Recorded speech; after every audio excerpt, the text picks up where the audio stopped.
आज का टॉपिक है लियोविल्स थ्योरम। इस थ्योरम को डिस्कस करने का एक और स्पेशल पर्पज भी है। वह ये है कि इस थ्योरम के प्रूफ में हम ये दिखाने की कोशिश किए हैं, हमने दिखाया है कि काशी इंटीग्रल फार्मूला यूज होता है। और इस तरह से हम ये बताना चाह रहे हैं कि काशी इंटीग्रल फार्मूला एक फंडामेंटल फार्मूला है जो कॉम्प्लेक्स इंटीग्रल के लगभग सारे के सारे थ्योरम्स में, कैलकुलेशंस में, डेरिवेशन में यूज होता है। तो यह Kashi integral formula is of prime importance, ये काफी महत्वपूर्ण है। और इसी फार्मूले के को यूज करते हुए हम लियोविल्स थ्योरम को भी प्रूव करेंगे। लियोविल्स थ्योरम का सबसे पहले स्टेटमेंट समझ लें। स्टेटमेंट इसका है, a bounded entire function is constant. मतलब इसमें दो चीजें दी गई हैं। पहली चीज ये है कि यदि कोई फंक्शन बाउंडेड है, इंटायर है, तो वो कांस्टेंट होगा। तो सबसे पहले ये समझ लें कि इंटायर फंक्शन क्या है। Entire function, a function which is analytic in the whole of the z plane is called entire function। जो z के सभी फाइनाइट वैल्यूज के लिए एनालिटिक हो, इस तरह का फंक्शन इंटायर फंक्शन कहलाता है। For example, f z is equal to e to the power z या कास जेड, साइन जेड, इस तरह के फंक्शंस को हम इंटायर फंक्शन कहते हैं, क्योंकि z के सारे वैल्यूज के लिए ये एनालिटिक होता है। दूसरी बात इसमें ये दिया गया है कि फंक्शन बाउंडेड हो। बाउंडेड होने का मतलब कि z के हर वैल्यू के लिए एफ जेड की वैल्यू किसी न किसी फिक्स नंबर से कम होना चाहिए। ये बाउंडेड का सेंस है। Means f z is less than or equal to a fixed number m। Bounded का यही कंसेप्ट हुआ कि for all values of z, f z is less than or equal to m। तो सबसे पहले हम रिवाइज कर ले, थोड़ा रिकॉल कर लें काशी इंटीग्रल फार्मूले को, फिर उसके बाद मेन प्रूफ पर आते हैं। काशी इंटीग्रल फार्मूला ये कहता है कि यदि फंक्शन किसी क्लोज्ड कंटूर में एनालिटिक हो और ए कोई उस कंटूर के अंदर का बिंदु हो, तो एफ ए की value is given by this equation. इस इक्वेशन से एफ ए की वैल्यू ज्ञात होती है। इस फार्मूले का nth डेरिवेटिव इक्वेशन नंबर 2 में हमने लिखा है। तो अब हम लियोविल्स थ्योरम के प्रूफ पर आते हैं। मान लीजिए let f z be an analytic function, एक एनालिटिक फंक्शन है और इंटायर फंक्शन है, sorry, f z be an entire function. C z plane में हमने एक सर्किल कंसीडर किया है जिसका इक्वेशन है mod of z minus a is equal to r. ये सर्किल हमने जेड प्लेन में ड्रा कर ली। तो इस सर्किल में भी एफ जेड एनालिटिक होगा। तो इसलिए काशी इंटीग्रल फार्मूला अप्लाई किया जा सकता है। और जो nth डेरिवेटिव का ये फार्मूला है, इसमें n इज इक्वल टू 1 रखने पर ये फार्मूला तैयार होता है, f dash a is equal to this. अब इसकी मॉडुलस ले लीजिए दोनों साइड का, जैसा कि हम कर रहे हैं। Mod of f dash a is equal to 1 upon mod of 2 pi i into mod of integral of f z d z upon z minus a square modulus.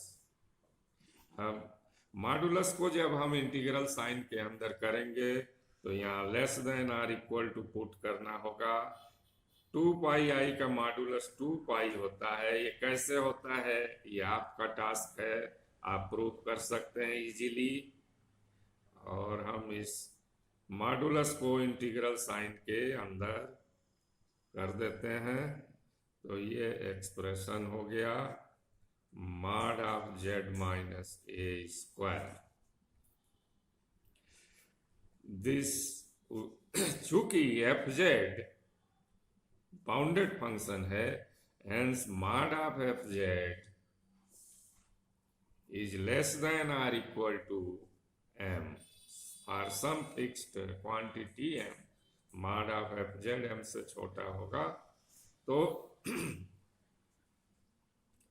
this is again less than or equal to 2 pi I integral c m mod dz upon mod of z minus a। Circle का equation से ये are square हो जाए तो are square यहाँ put कर देंगे और इस तरह से this is equal to 1/2 pi r square m upon 2 pi r square integral over c, where c is a circle of radius r। तो mod of dz का इंटीग्रल कितना होगा ये हमें कैलकुलेट करना है। Since z minus a is equal to r, therefore we may write z minus a is equal to r into e to the power i theta. इसे differentiate कर देंगे थीटा के रेस्पेक्ट में तो d z is equal to r i e to the power i theta d theta.